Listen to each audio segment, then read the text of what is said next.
to praise his name because he's worthy. Our God is so good to us.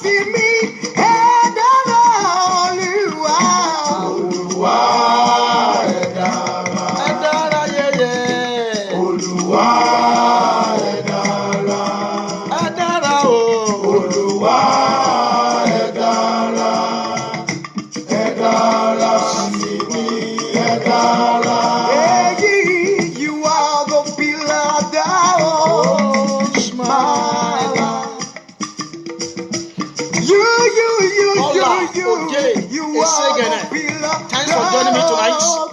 My Lord, Master Jesus, you were the pillar that holds my life. Master Jesus, you are the pillar that holds my life.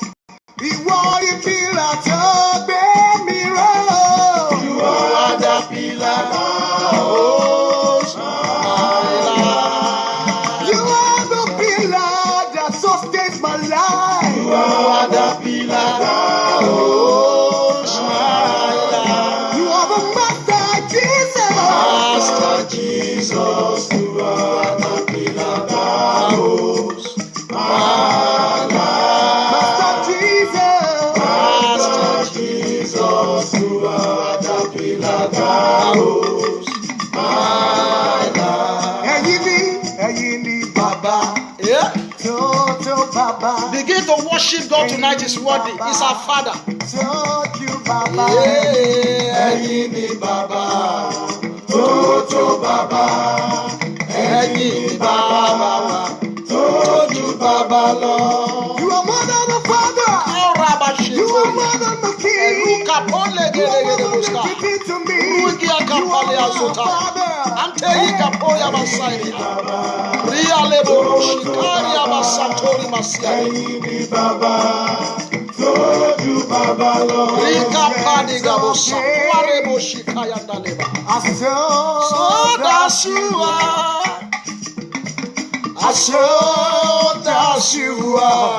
Baba. You will never change. Ancient of days. I saw that you will never change. Ancient of days. Ancient of days. I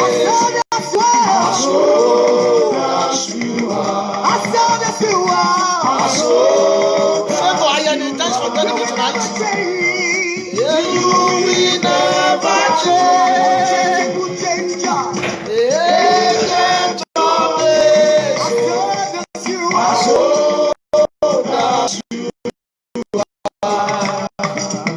As old as you are, you will never change.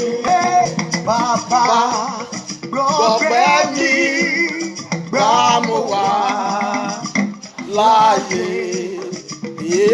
Bàbá gbọpẹ́ mi o, gbà mo wà láàyè o. nítorí òkú mi Ó lè yí ọ́ o. àní òkú mi kò lè rí bá gbọpẹ́ mi, ẹ gbọpẹ́ mi. Gbọpẹ́ mi, gbà mo wà láàyè. Ẹ gbọpẹ́ mi, bàbá. Gbọpẹ́ mi, gbà mo wà láàyè o. Òkú mi. Joshua Ayola, God bless you for joining me tonight. Òkú mi, ó lè ní. Thank God for 10 minutes. Begin to thank God for what He has done in your life. For making you to see today, day 8 of this 40 days prayer and fasting. Lord will worship you. You are wonderful. Yeah, You are glorious. You are bigger than what people say. Thank you, Jesus. Father, we honor you tonight. We bless your name because you are our Father, no one like you. Begin to appreciate God, begin to bless his name. We bless God for what you have done in our life.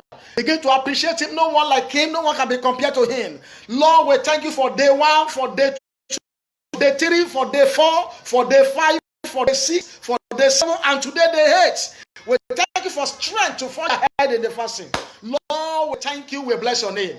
We appreciate you because I know you are going to bless every soul watching us tonight online from anywhere you are watching from. Lord, we give you glory for what you are going to do tonight because you are going to show your mighty power and your almightiness. Be thou magnified, Lord. In Jesus' name we pray. Amen. In Jesus' name we pray. Amen. Let's pray. Lord, forgive me of every sin tonight. Olúwa dárí gbogbo ẹ̀ṣẹ̀ jì mí lálẹ́ yìí. Gbogbo ẹ̀ṣẹ̀ àti ìkùnà mi lálẹ́ yìí Ọlọ́run dáríjì mí. Gbogbo ẹ̀ṣẹ̀ tó lè mú kó má gbó mi lálẹ́ yìí Olúwa dáríjì. Olúwa fi àánú gbà mí lálẹ́ yìí ó yá àdúrà ní orúkọ ti Jésù, ní orúkọ ti Jésù. Olúwa gbogbo ẹ̀ṣẹ̀ àti ìkùnà tó lè kó gbọ́ mi lálẹ́ yìí Ọlọ́run dáríjì, Ọlọ́run ṣàánú fún wa. Gẹ́gẹ́ bí ìṣe ìfẹ́ rẹ wẹ̀wà ní àwẹ̀ mọ́ àwa ẹlẹ́ṣẹ̀. Ibẹ̀ ni pé ẹni tó bá bu ẹ̀ṣẹ̀ rẹ̀ mọ́lẹ̀ nínú ìwé òwe 28:13 òun ẹni tó bá bu ẹ̀ṣẹ̀ rẹ̀ mọ́lẹ̀ kí ó ṣe rere. Mo gbàdúrà lálẹ́ yìí gbogbo ẹ̀ṣẹ̀ mi tó lè mú kó má gbómi Olúwa dáríjì, Olúwa dáríjì. Lord, forgive me all my sins. The Bible says, whosoever covereth his sin shall not prosper, but whosoever confesses and forsake it shall receive mercy. Confess your sin that may hinder you from receiving from God tonight and ask for forgiveness. In Jesus' name we pray. Let's pray. Lord, come down tonight. We don't want to see man. You are the only one we want to see. Encounter us tonight. Let's have a definite encounter with you tonight. Ọlọ́run jẹ́ ká ní ìbápàdé tó mọ́yánlí pẹ̀lú alẹ́ yìí. Olúwa bá wa pàdé ní ọ̀nà ìyanu. Ọlọ́run jẹ́ ká rí ọ. Ọlọ́run ṣe ohun tí ìwọ nìkan lè ṣe. Ohun tí ènìyàn kò lè ṣe láyé wa. Olúwa ṣe lálẹ́ yìí. Ó yá àdúrà ní orúkọ ti Jésù lálẹ́ yìí. A fẹ́ kó ṣe ohun tí ènìyàn kò lè ṣe. Ohun tí ìwọ nìkan lè ṣe. A fẹ́ kó ṣe fún wa. Alẹ́ yìí Ọlọ́run ṣe bẹ́ẹ̀. Gbọ́ àdúrà Jésù Olúwa wa. Àmín. Amen. Amen. In Jesus' name. I can see Mama Shaki. God bless you for joining me tonight. And God will bless you in Jesus' name. Psalm tó lọ́wọ́ fún wa yìí, òun ni Psalm 27. Àkòrí àdúrà àwátálẹ́ yìí náà ni pé victory over troubles of life. Victory over troubles of life. Ìṣẹ́gun lórí gbogbo lórí ìṣòro ayé. Ìṣẹ́gun Psalm 27 lolúwa fún wa lẹ́yìn. Psalm 27 Africa. You can take your Bible and read it in your own language, and I love reading it in Yoruba language, the one I'm going to understand very well. You can read it in your own language, in English or whatever language you want that is best for you to read it. But me, I'm reading it in Yoruba in my own dialect, and God bless us as we read in Jesus' name. Psalm 27. We are reading from Psalm 27. Ó wí pé Olúwa ni ìmọ́lẹ̀ mi àti ìgbàlà mi, ta ni èmi yóò bẹ̀rù? Olúwa ni agbára ẹ̀mí mi, àyà ta ni yóò fò mí? Nígbà tí àwọn ènìyàn búburú àní àwọn ọ̀tá mi àti àwọn abínúkù mi súnmọ́ mi láti jẹ ẹran mi, wọ́n kànsẹ̀ wọ́n sì ṣubú. Bí ogun tilẹ̀ dìde tì mí, bí ogun tilẹ̀ tó tì mí, àyà mi kì yóò fò. Bí ogun tilẹ̀ dìde sí mi, nínú èyí ni ọkàn mi yóò le. Ohun kan ni èmi ń tọrọ lé ọ̀dọ̀ Olúwa, òun náà ni èmi ó máa wá kiri, kí èmi kí ó lè máa gbé inú ilé Olúwa ní ọjọ́ ayé mi gbogbo, kí èmi kí ó sì máa wo ẹwà Olúwa, kí èmi kí ó sì máa fi inú dídùn wo tẹ́ḿpìlì rẹ̀. Nítorí pé ní ìgbà ìpọ́njú òun ó pa mí mọ́ nínú àgọ́ rẹ̀, ní ibi ìkọ̀kọ̀ àgọ́ rẹ̀ ni yóò pa mí mọ́, yóò gbé mi sókè ka orí àpáta. Nígbà yìí ni orí mi yóò gbé sókè ga jù àwọn ọ̀tá mi lọ tí ó yí mi ká. Nítorí náà ni èmi ó ṣe rúbọ ayọ̀ nínú àgọ́ rẹ̀. Èmi ó kọrin nítòótọ́, èmi ó kọrin ìsìn Olúwa. Gbọ́ Olúwa nígbà tí mo bá fi ohùn mi pè, ṣàánú fún mi pẹ̀lú, kí o sì dá mi lóhùn. Nígbà tí ó wípé ẹ máa wá ojú mi, ọkàn mi pé ojú rẹ, wọ́n fẹ́ pé ojú rẹ Olúwa lèmi ó máa wá.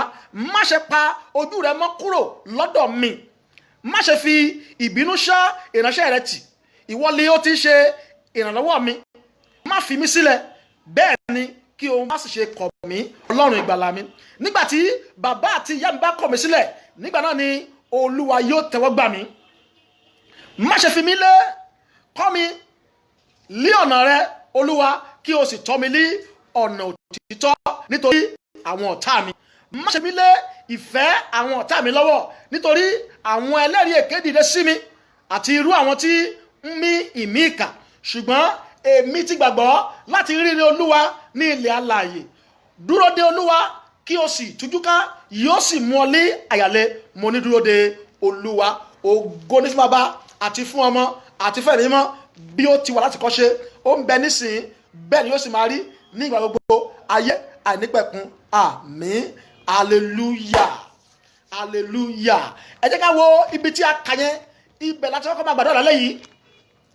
Ibi tí a kà Psalm 27 yẹn, ibẹ̀ láti máa bẹ̀rẹ̀ àdúrà wa lálẹ́ yìí. Mo gbàdúrà lórúkọ ti Jésù, ọ̀run sì máa gbóhùn rẹ ní orúkọ ti Jésù. Ó ní Olúwa má ṣe fi mí lé ìfẹ́ àwọn ọ̀tá mi lọ́wọ́. Verse 12, Psalm 27 verse 12.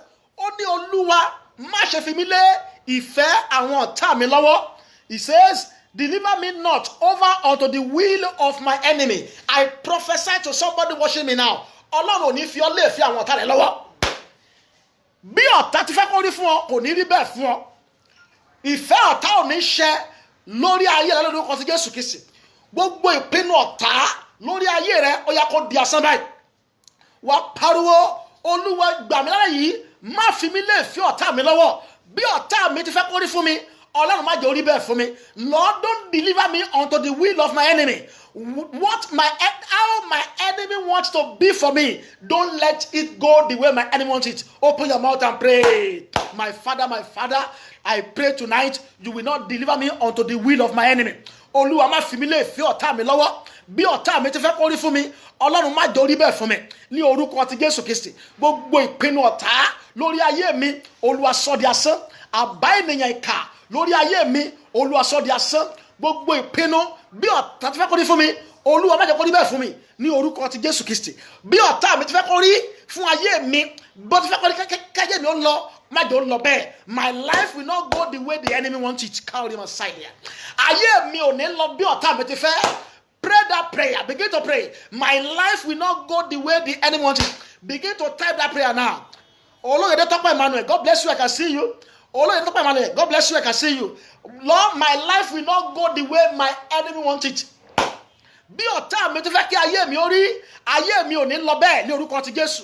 Ọlọ́run má ṣe fàyè gbà kí ayé mi ó lọ bí ọ̀tá mi ti fẹ́ kó lọ. In the mighty name of Jesus. Begin to pray, begin to pray. Begin to pray now. Begin to pray, begin to pray. Bí ọ̀tá mi ti fẹ́ kí ayé mi ó rí, Ọlọ́run má jẹ́ kí ayé mi ó rí bẹ́ẹ̀. Bí ọ̀tá mi ti fẹ́ kí ayé mi ó lọ, ayé mi má jẹ́ ó lọ bẹ́ẹ̀. Ọ̀nà tí ọ̀tá fẹ́ kí ayé mi ó gbà, Ọlọ́run má jẹ́ ó gbà bẹ́ẹ̀ ní orúkọ ti Jésù Kristi. Raibo Sudia Kantaji Neria Kapoli Masaidia. In Jesus' name we pray. Amen. Amen. In Jesus' name. Ẹ jẹ́ gbàdúrà. Ẹ jẹ́ bí a ti mọ̀ pé lálẹ́ yìí àdúrà tá a fẹ́ gbà ní pé victory over troubles of life. Bíborí ìṣẹ́gun lórí ìṣòro, lórí gbogbo ìṣòro. Lálẹ́ yìí gbogbo ìṣòro tó dojúkọ ọ̀run máa fún ọ ní ìṣẹ́gun lórí ẹ̀. Fún arábìnrin kan tó lè ṣe àmì ńlá, fún arákùnrin tó lè ṣe àmì ńlá, ẹni tó ń wò mí lọ́wọ́lọ́wọ́ yìí níbikíbi tó ti ń wò mí ní orílẹ̀-èdè gbogbo àgbáyé, ìṣòro tó ń dojúkọ nílé ọkọ yẹn, ìṣòro tó ń dojúkọ àkọ́bí ọmọ rẹ yẹn, èyí tó ń dojúkọ ìgbé ayé rẹ, tó ń dojúkọ iṣẹ́ rẹ, ìṣòro tí ayé rẹ là kọjá lórúkọ ti Jésù, ọ̀run máa fún ọ ní ìṣẹ́gun lórí ẹ̀. Mi ò fẹ́ mọ irú ìṣòro tó ní lálẹ́ yìí. Gbogbo ẹ̀yin tẹ́ gbàgbọ́ pẹ̀lú mi lálẹ́ yìí lórí ìṣòro ẹ mọ́. Lálẹ́ yìí lórí ogun ayé rẹ mọ́. Lálẹ́ yìí lórí gbogbo ìdààmú rẹ mọ́. Ní orúkọ ti Jésù Kristi. Ní orúkọ ti Jésù Kristi. Wà pariwo gbogbo ènìyàn gbàdúrà yìí. Olúwa kọjá lọ sí orísun ìṣòro ayé mi. Olúwa kọjá lọ sí orísun ogun ayé mi. Ẹnikẹ́ni tó bá wà ń bẹ̀, ó yá fẹ̀mí ẹ̀ ṣòfò. Olúwa kọjá lọ sí orísun ogun tó ń jà mí. Ẹnikẹ́ni tó bá owó ẹ̀ ń bẹ̀, Olúwa fẹ̀mí ẹ̀ ṣòfò. Lord, go to the source of my problem. Whosoever that is the source of my problem or cause my problem, Lord, waste his or her life. Let his life be wasted. Olúwa kọjá lọ sí orísun ogun tó ń jà mí. Kọjá lọ sí orísun ìṣòro mi. Orísun àìbímọ, orísun àìníláárí, orísun àìlówólọ́wọ́. Gbogbo ẹni tó lóun ní dìde, ẹnikẹ́ni tó bá ń bẹ̀ tó bá wà ń bẹ̀ Olúwa fẹ̀mí ẹ̀ ṣòfò ó yá àdúrà ní orúkọ ti Jésù, ní orúkọ ti Jésù. Olúwa kọjá lọ sí orísun ìṣòro tí mo ní, kọjá lọ sí orísun ogun tó ń jà mí. Ẹnikẹ́ni tó bá ọwọ́ ẹ̀ ń bẹ̀, ẹnikẹ́ni tó wà ń di ọ̀rọ̀ mi, Olúwa fi ẹ̀mí ẹ̀ ṣòfò, Olúwa fi ẹ̀mí ẹ̀ ṣòfò, Olúwa fi ẹ̀mí ẹ̀ ṣòfò.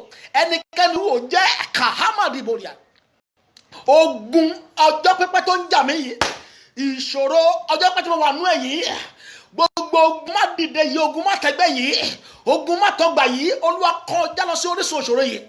Ẹnikẹ́ni tó bá ọwọ́ ẹ̀ ń bẹ̀, jẹ́ kí ẹ̀mí ẹ̀ ó lọ sí, jẹ́ kí ẹ̀mí ẹ̀ ó ṣòfò, jẹ́ kí ẹ̀mí ẹ̀ ó ṣòfò, jẹ́ kí ẹ̀mí ẹ̀ ó ṣòfò, jẹ́ kí ẹ̀mí ẹ̀ ó ṣòfò, jẹ́ kí ẹ̀mí ẹ̀ ó ṣòfò, jẹ́ kí ẹ̀mí ẹ̀ ó ṣòfò ní orúkọ ti Jésù.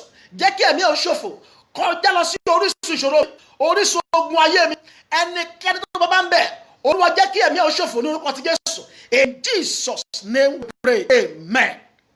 Kaori masaida kapoliba, kabole mosikori masaidia, iria kapasikori masaidiba.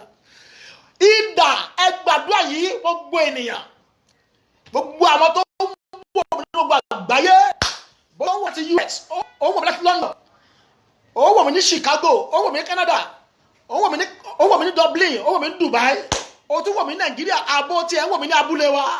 Wà pariwo ìdá Ọlọ́run tí ń pòǹgbẹ ẹ̀jẹ̀, ìdá Ọlọ́run tí ń pòǹgbẹ ẹ̀jẹ̀, kọjá lọ sílé bàbá àti ìyá mi, ṣáàtà mi ní àṣàpá káórí mo ṣe ìdíyà. Ìdá Ẹlẹ́dùmarè tí ń pòǹgbẹ ẹ̀jẹ̀, kọjá lọ sílé bàbá àti ìyá mi, kó ṣáàtà mi ní àṣàpá. The sword of the Lord that is thirsty for blood, go to my father and mother's house and machete my enemy, cut them down. Gbogbo ọ̀tá ayé mi tó fi ṣòṣùn ayé mi, cut them down. Ìdá Ẹlẹ́dùmarè tí ń pòǹgbẹ ẹ̀jẹ̀, kọjá lọ sílé bàbá àti ìyá mi, kó ṣáàtà mi ní àṣàbalẹ̀. Ó yá àdúrà. Father, in the name of Jesus, the sword of the Lord that is thirsty of blood, go to my father and mother, go to my father and mother's house. Whosoever you see there, Lord, break them down, bring them down, machete them, cut them to pieces, destroy them. Begin to pray. Tonight is a merciless prayer.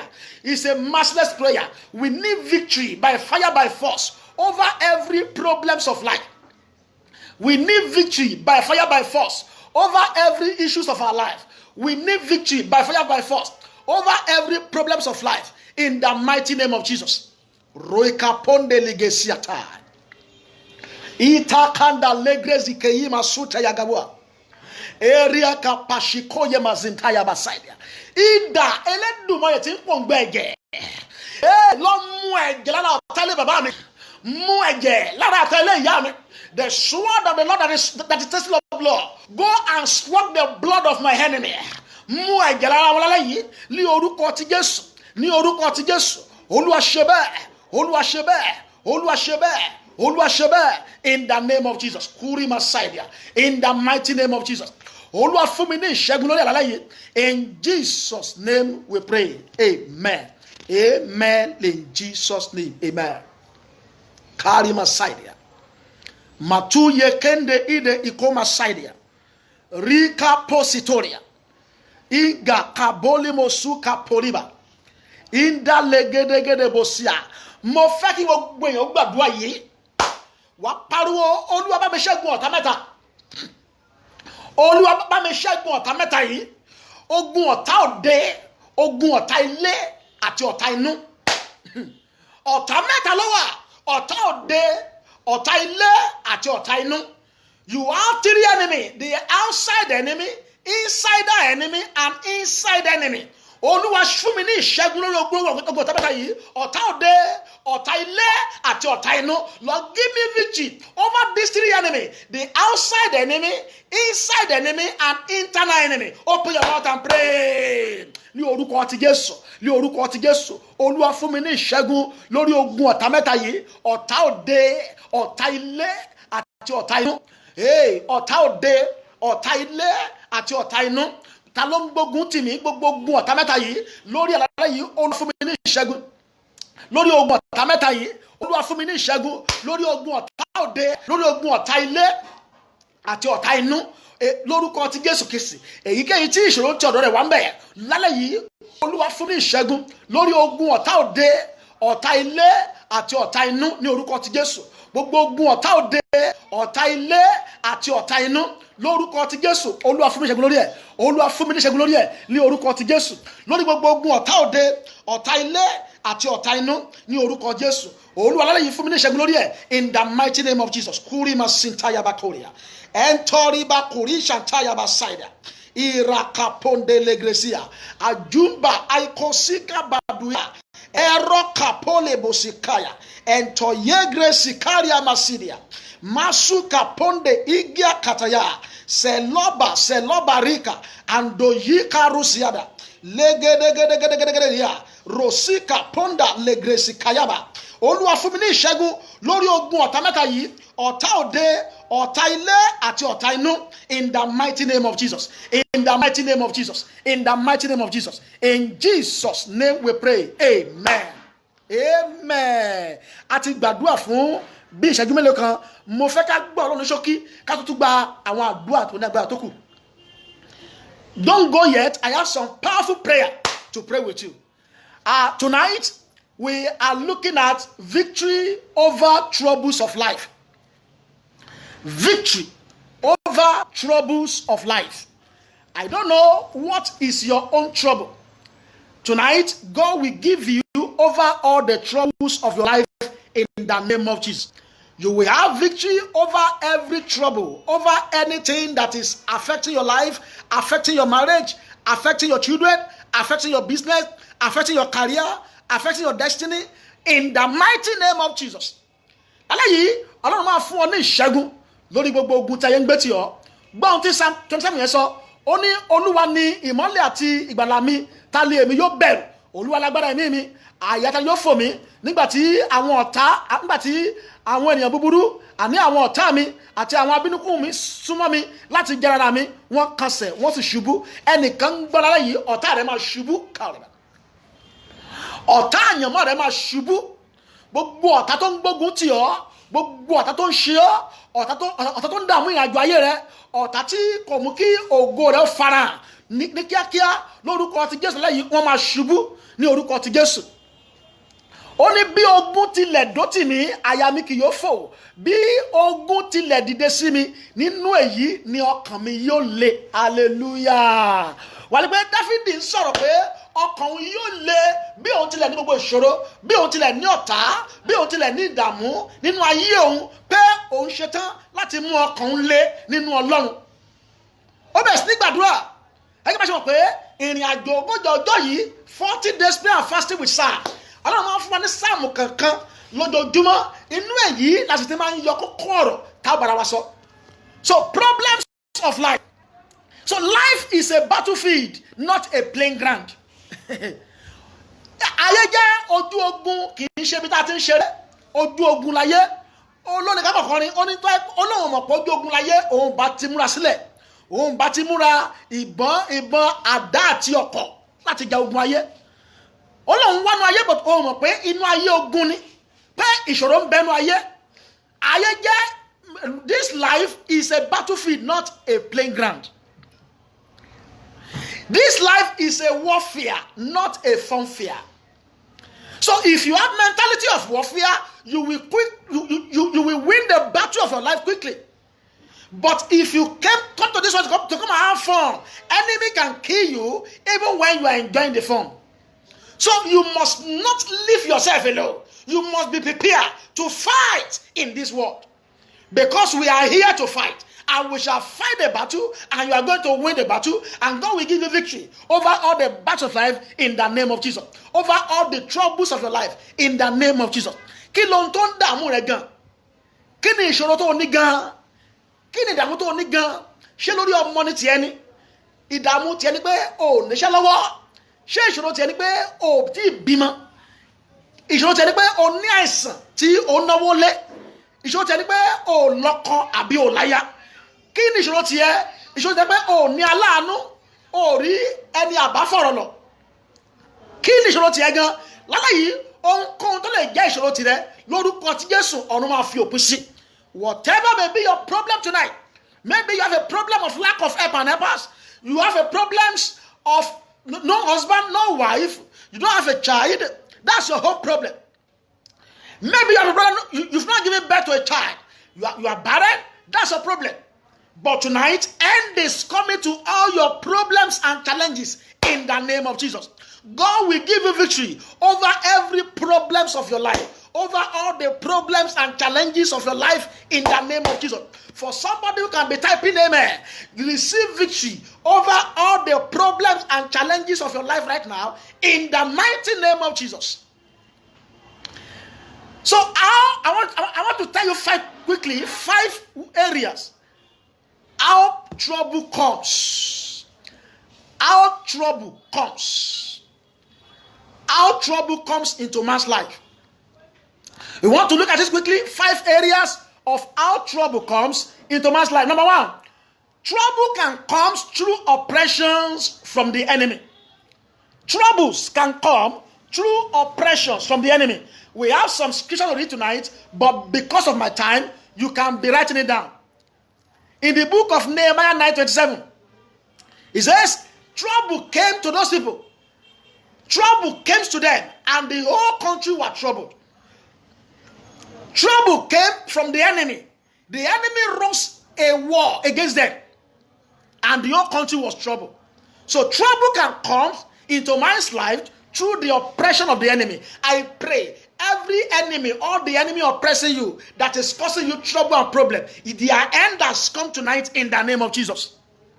Number 2 ways that trouble comes to man's life. Trouble comes when unexpected things happen. Unexpected things happen. We can see that in the book of 2 Kings 6:11. 2 Kings 6:11. When unexpected things happen. In that place, there was a king that they are waging war against the king of Israel. And Elisha was there. Elisha was on the mountain. And he was revealing the plans of the kings to the kings of Israel. Wherever the enemy wants to go, he will reveal it. And the kings, and that king was troubled because he did not expect what he saw. What he saw. You can see that unexpected thing happened and trouble came to the whole world now. January this year, nobody ever knew we can stay at home for 3 months. Nobody ever knew because unexpected happened and there was trouble everywhere. There was trouble in all the nations of the world. Nigeria was not exempted. Ìṣòro dé bá gbogbo àgbáyé torí pé ohun tá ọ̀rọ̀ tẹ́lẹ̀ ó dé bá wa.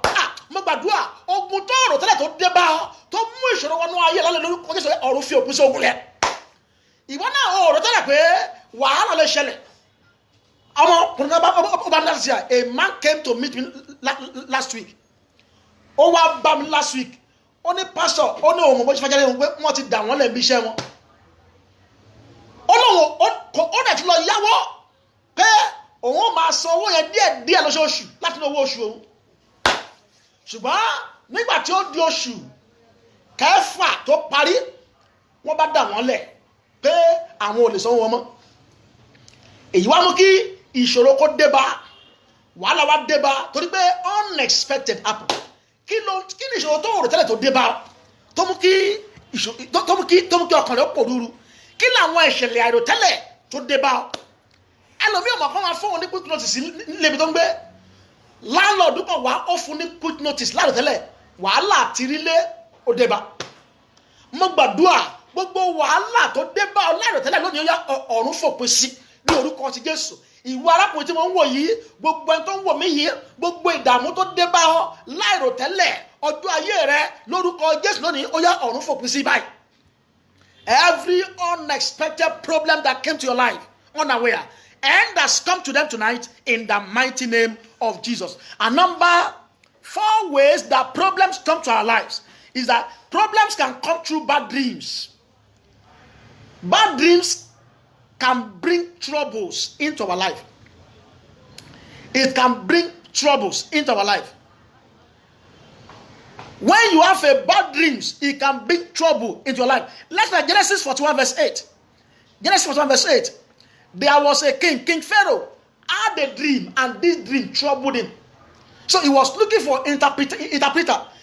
he gathered all the magicians, all the necromancer, gbogbo àwọn bókú sọ̀rọ̀, gbogbo àwọn ní magician, ó kó ogun ọ̀pọ̀, wọn ò lè túmọ̀ àlá yẹn. Agbọ́ tí wàá rántí pé òun rántí ẹ̀ṣẹ̀ lónìí ẹnìkan bẹ nínú ẹ̀wọ̀n tó túmọ̀ àlá fún un.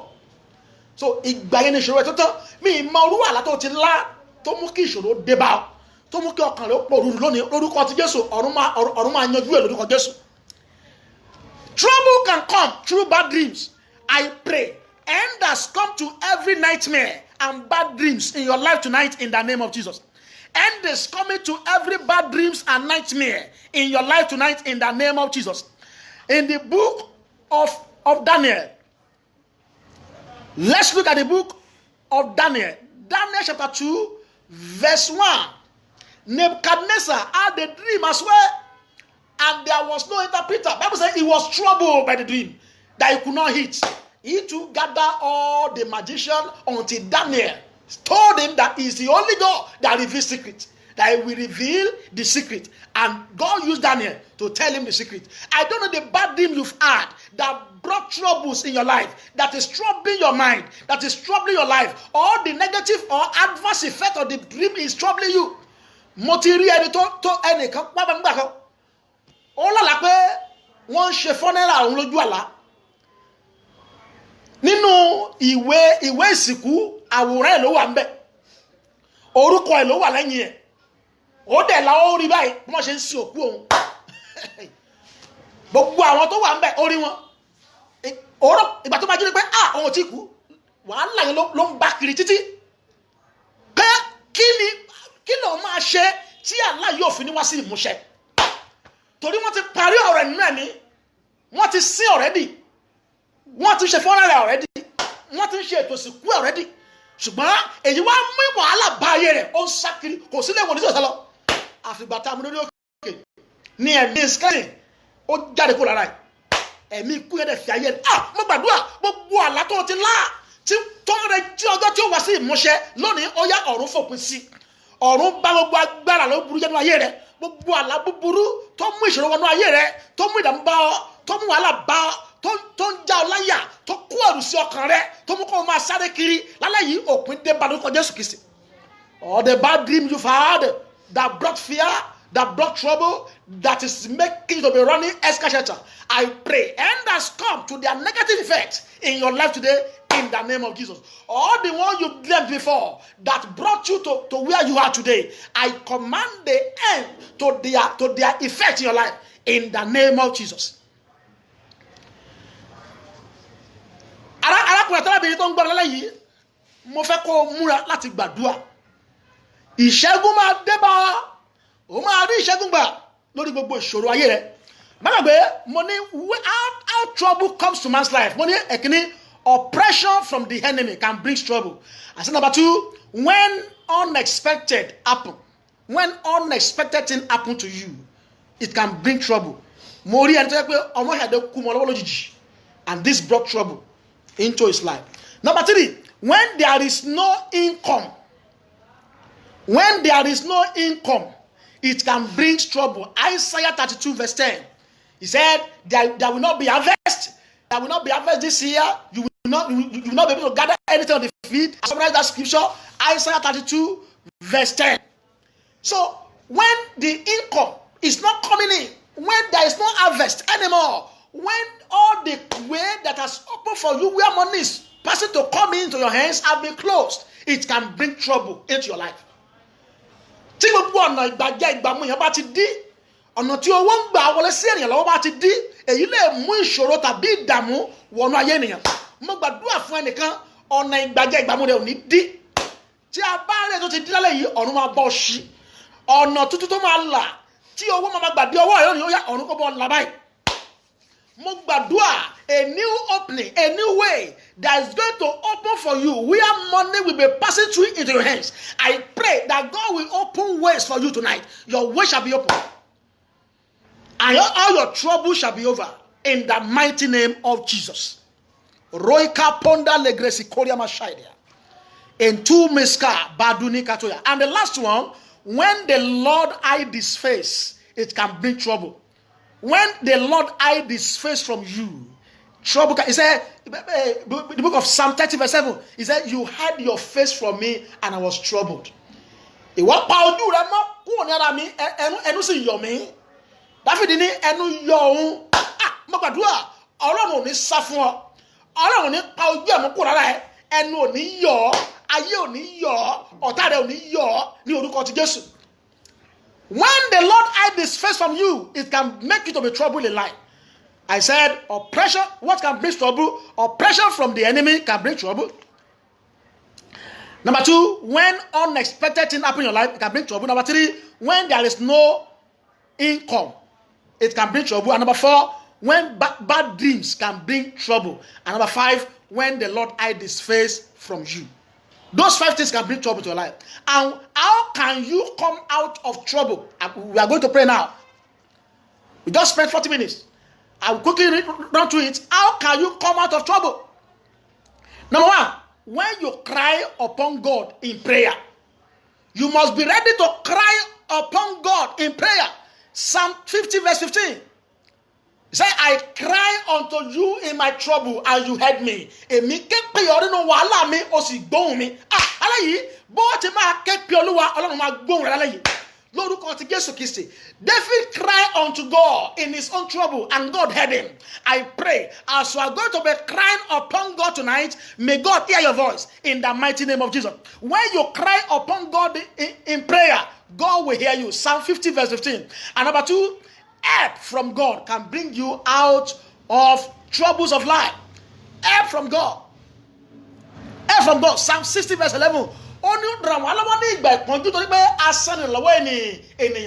Help us in time of trouble, for vain is the help of man. Psalm 60 verse 11. Olúwa ràn wá lọ́wọ́ ní ìgbà ìpọ́njú torí asán ni ìrànlọ́wọ́ ènìyàn. Nígbà tó bá wà ní ìṣòro, ó lè béèrè fún ìrànlọ́wọ́ Ọlọ́run láti jáde kúrò ní ìṣòro yẹn.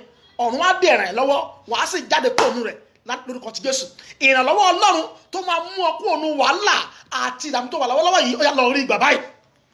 Ìrànlọ́wọ́ Ẹlẹ́dùmarè látòkè wá tí ó yọ kúrò nínú wàhálà tó wà lọ́wọ́lọ́wọ́ yìí, lọ rí ìgbà lórúkọ Jésù. And number 3, ways you can come out of trouble. When you trust in God. When you trust in God. Nahum 1:7. Tó bá gbẹ́kẹ̀lé Ọlọ́run, ó ní àwa gbẹ́kẹ̀lé Ọlọ́run, ó sì yọ wá kúrò nínú wàhálà wa. Nahum 1:7. Ó ní àwa gbẹ́kẹ̀lé Ọlọ́run, ó sì yọ wá kúrò nínú wàhálà wa. Nahum 1:7. When you trust in God, you are going to come out of trouble. Number 4, when you receive angelic assistance. When you receive angelic assistance can make you to come out of troubles of life. Ìrànlọ́wọ́ àwọn áńgẹ́lì lè mú kó jáde kó ní ìṣòro àti ìdààmú. Lórúkọ ti Jésù, ìrànlọ́wọ́ àwọn áńgẹ́lì lónìí ó máa rí ìgbà. Áńgẹ́lì tá a rán sí ọ láti yọ kó nù ìṣẹ́ pa orí. Áńgẹ́lì tá a rán sí ọ láti gbé wọn náà dìde, ó yá kó wá kàkà bá sí àyè sáì rẹ̀. Áńgẹ́lì tá a rán sí ọ láti gbé ọ dìde, láti fà ọ lé lórí lọ́wọ́, ó yá kó jáde sí ọ. Áńgẹ́lì tí a rán sí ọ láti ràn ọ́ lọ́wọ́, láti connect ẹ mọ́ olórí àtàlánú tí wọn náà fi máa kó ní ìdààmú àti wàhálà. Aláyìí ó yá ọ̀run darí ẹ̀sẹ̀ rẹ̀ báyìí. Daniel 12:1 ó ní angel Michael will help in time of trouble. It will help us in time of trouble. Ó ń sọ nígbà yẹn pé áńgẹ́lì Michael yóò ràn wá lọ́wọ́ ní ìgbà ìṣòro wọn. Daniel 12:1. Mo gbàdúrà ìrànlọ́wọ́ àwọn áńgẹ́lì wọn náà máa rí ìgbà. And the last one, which is number 5, the presence of Jesus can bring you out of trouble. The presence of Jesus in your life can bring you out of troubles of life. Mark 6:50. Ìwé Máàkù orí kẹfà ẹsẹ̀ àádọ́ta. Mark 6:50. Ó ní Jésù sì yọ sí wọn, ẹ̀rù sì bà wọ́n. Ó ní èmi ni ẹ má ṣe bẹ̀rù. Èmi ni ẹ má ṣe bẹ̀rù. Wọ́n wà lórí omi. Ó ní èmi ni ẹ má ṣe bẹ̀rù. Ẹ̀rù bá wọn mẹ́yìn. Jésù yọ sí wọn. Ìgbà tó ní Jésù, àyà wọn já. Ìfòyà bá ọkàn wọn pé òpin dé tàtàlélẹ́ yìí. Ìwé wọn rèé. Jésù ní èmi ni má bẹ̀rù. Ìwọ náà gba Jésù nínú ayé rẹ. Jẹ́ kí ìwà láàyè Jésù kó wà nínú rẹ. Yóò sì mú ọ kúrò nínú wàhálà àti ìdààmú rẹ. Yóò mú ọ kúrò nínú wàhálà àti ìdààmú rẹ. Aláyìí, mo ní how can you come out of trouble? When you cry upon God in prayers. Number 2, when help from God comes to you, it will bring you out of troubles of life. Number 3, when you trust in God, you will come out of your trouble. And number 4, when you receive angelic assistance, it will make you come out of your trouble. And number 5, the presence of Jesus can bring you out of troubles of life. And I pray that God will give you out of troubles of life. We bring out of troubles of life tonight in the name of Jesus. Kọrin, ìṣòro mi gbogbo mi ò fẹ́ mọ́ o bàbá. Ìṣòro mi gbogbo mi ò fẹ́ mọ́ o bàbá. Ọ̀tá mi lónìí mo ti yọ̀ǹda rẹ̀ fún wọn. Ìṣòro mi gbogbo mi ò fẹ́ mọ́ o bàbá. Ìṣòro mi gbogbo mi ò fẹ́ mọ́ o bàbá. Ìṣòro mi gbogbo mi ò fẹ́ mọ́ o bàbá. Ọ̀tá mi lónìí mo ti yọ̀ǹda rẹ̀ fún wọn. Ìṣòro mi gbogbo mi ò fẹ́ mọ́ o bàbá. Gbogbo ènìyàn gbàdúrà yìí. Gbogbo egun àti ìṣòro tó ń bá ọjọ́ orí mi dàgbà pọ̀. Lónìí Olúwa pín wa níyà. Jẹ́ kí ogun náà ṣẹ́. Gbogbo ogun àti ìṣòro tó ń bá ọjọ́ orí ayé mi dàgbà pọ̀. Ẹlòmíì ọmọ 40 years ni ogun ayé náà ti pé 40 years. All the problems that is growing with my age expire today. Let all the problem growing with my age expire today. Gbogbo ogun tó ń bá ọjọ́ orí mi dàgbà pọ̀. Ó yá ẹ pòórá lónìí. Olúwa jẹ́ kí ogun yẹn ṣẹ́. Olúwa parí ogun yẹn. Ó yá àdúrà ní orúkọ ti Jésù. Ní orúkọ ti Jésù. Gbogbo ogun àti ìṣòro tó ń bá ọjọ́ orí mi dàgbà pọ̀. Ní orúkọ ti Jésù la parí ogun yẹn lónìí. Aláyé parí ogun yẹn. Jẹ́ kí ogun yẹn ó tán. Jẹ́ kí ogun yẹn ó tán. Jẹ́ kí ogun yẹn ó tán. In the name of Jesus. In Jesus' name we pray. Amen. Ẹ gbàdúrà. Olúwa a máa ń yọ̀ǹda òkú fún bojì ni. A máa ń yọ̀ǹda òkú fún bojì ni. Olúwa yọ̀ǹda ogun ayé mi fún àwọn ọ̀tá mi lẹ́yìn. Yọ̀ǹda ìṣòro ayé mi fún àwọn ọ̀tá mi lẹ́yìn. We used to leave corpse for the burial ground, for the grave. Lord, release all my problem for my enemy tonight. I release all my problem for my enemies tonight. A máa ń yọ̀ǹda òkú fún bojì ni. Mo yọ̀ǹda ogun ayé mi fún àwọn ọ̀tá mi lẹ́yìn pápátá. Ó yá àdúrà ní orúkọ ti Jésù. Ní orúkọ ti Jésù. Ọlọ́run a máa ń yọ̀ǹda òkú fún bojì ni. Gbogbo ogun tó ń jà mí, gbogbo ìṣòro ayé mi, mo yọ̀ǹda ẹ̀ fún àwọn ọ̀tá mi lẹ́yìn. Mo yọ̀ǹda ẹ̀ fún ọ̀tá mi lẹ́yìn. Gbogbo ogun tí mo ní, gbogbo ogun tó ń jà mí, ní orúkọ ti Jésù. Olúwa mo yọ̀ǹda ẹ̀ fún àwọn ọ̀tá mi lẹ́yìn. Gbogbo ẹni tó ń gbógun tì mí, mo yọ̀ǹda wọn fún ọ̀tá mi, mo yọ̀ǹda wọn fún ikú. Gbogbo ogun ìṣòro tí mo ní, ìṣòro ayé mi, ìṣòro tó ń tẹ̀lé mi kiri, tó ń bọ́jọ́ ìgbà pọ̀, lálẹ́ yìí mo yọ̀ǹda ẹ̀ fún àwọn ọ̀tá ayé mi, fún ọ̀tá ìpè mi, fún ọ̀tá ìṣeré mi, fún ọ̀tá àlùyọ mi, lálẹ́ yìí mo yọ̀ǹda ẹ̀ ní orúkọ ti Jésù. In Jesus' name we pray. Amen. Kabodi katuya mosi kari adabahua. Ẹ gbàdúrà yìí. Kambolegre sitia. Rika poliagada. Ogun tí mo ní, ìṣòro tí mo ní, Olúwa fi pe ògo jáde fún mi lálẹ́ yìí. Fi ogun tí mo ní àti ìṣòro tí mo ní pe ògo jáde fún mi. Lord, bring glory out of my troubles. Bring glory out of the problem I'm passing through today in the name of Jesus. Lord, let glory come out of the problem my life is passing through. Let glory come out of my troubles in life in the mighty name of Jesus. Olúwa, jẹ́ kí ògo tinú ogun tí mo ní jáde. Fi ogun tí mo ní pe ògo jáde fún mi. Ó yá àdúrà. My Father, in the name of Jesus. Olúwa fi ogun tí mo ní pe ògo jáde fún mi. Olúwa ogun tí mo ní fi pe ògo jáde fún mi. Lálẹ́ yìí ogun tí ayé mi ń là kọjá, ìṣòro tí ayé mi ń là kọjá, ẹ fi pe ògo jáde fún mi ní orúkọ ti Jésù. Ogun tí mo ní, Olúwa fi pe ògo jáde fún mi ní orúkọ ti Jésù Kristi. Ìṣòro tí mo ní, ẹ fi pe ògo jáde fún mi in the mighty name of Jesus. In the mighty name of Jesus. Gbàdúrà yẹn kábẹ soka poliba. Yagaba kositoria. Elegebo koshinta yaba zuta yaba. Eri masudika pori masaidia. In Jesus' name we pray. Amen. Ẹ gbàdúrà yìí gbogbo ìṣòro tó máa ń yọjú nígbà tí ọ̀rọ̀ mi bá fẹ́ yanjú. Gbogbo ìṣòro tó máa ń yọjú nígbà tí ọ̀rọ̀ mi bá fẹ́ yanjú. Lálẹ́ yìí Olúwa fòpin sí.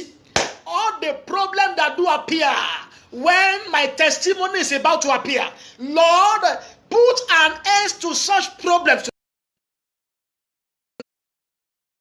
All the problems used to appear when my miracle and testimony is about to appear, and it will now disappear because the problem has appeared. Let the problem expire tonight. Gbogbo ìṣòro tó máa ń yọjú nígbà tí ọ̀rọ̀ mi bá fẹ́ yanjú, ayé yìí Olúwa fi òpin sí. Ó yá àdúrà ní orúkọ ti Jésù. Ní orúkọ Jésù mo gbàdúrà gbogbo ìṣòro tó máa ń yọjú nígbà tí ọ̀rọ̀ mi bá fẹ́ yanjú lórúkọ Jésù Olúwa jẹ́ kí òpin ó dé bá. Gbogbo ìṣòro tó máa ń yọjú nígbà tí ọ̀rọ̀ mi bá fẹ́ yanjú Olúwa jẹ́ kí ìṣòro jẹ́ kí òpin ó dé bá. All the problems that do appear when my life is about to be settled, when my miracle is about to appear, when my testimony is about to appear, all the problems that used to appear, I command that problem to expire tonight. Let it expire, expire, expire, expire, expire, expire, expire, expire tonight in the name of Jesus. Ibo ni mo gbà kọjá tógun gbà wọnú ayé mi.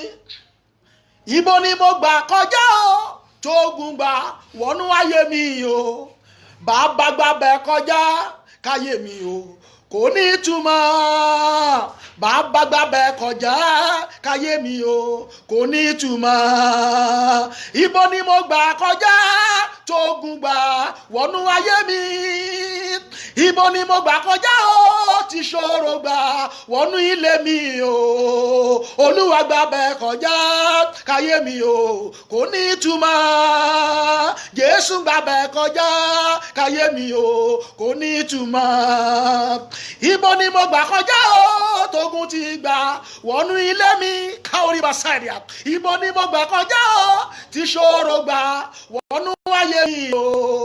Olúwa gbà bẹ̀ kọjá káyé mi o kò ní ìtumọ̀. Bàbá gbà bẹ̀ kọjá káyé mi o kò ní ìtumọ̀. Gbogbo ènìyàn pariwo gbàdúrà.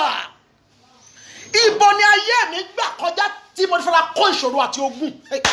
Heri kaponda legresi teye makuria. Ibo ni ayé mi gbà kọjá ọ̀dọ̀ ọ̀gá wo mo gbà kọjá. Abẹ́ ọ̀gá wo ni mo ti kọ́ṣẹ́ tó tú ìgbà kí ayé òní. We are the dead at a time past. That problem, my Lord, let an end come to them now. In the mighty name of Jesus. Let Lord pass that place again and put an end to the problem I encounter that place in the name of Jesus. Gbogbo ibi tí mo gbà kọjá tí ogun gbà wọlé lálẹ́ yìí Olúwa tó ibẹ̀ gbà kó mú ogun kó nu ayé mi.